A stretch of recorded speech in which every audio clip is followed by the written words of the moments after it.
Good morning. Today is Thursday, June 22nd, 2023.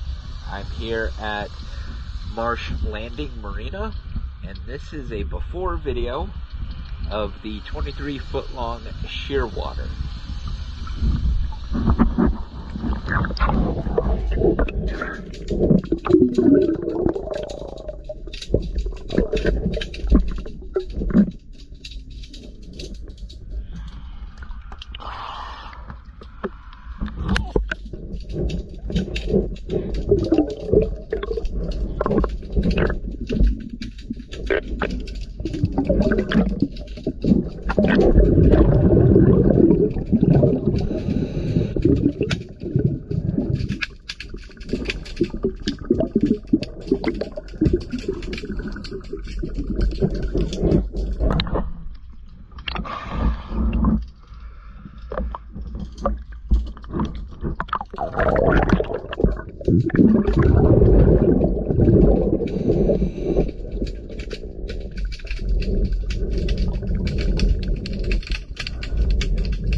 Alright, time to clean up and get another video afterwards.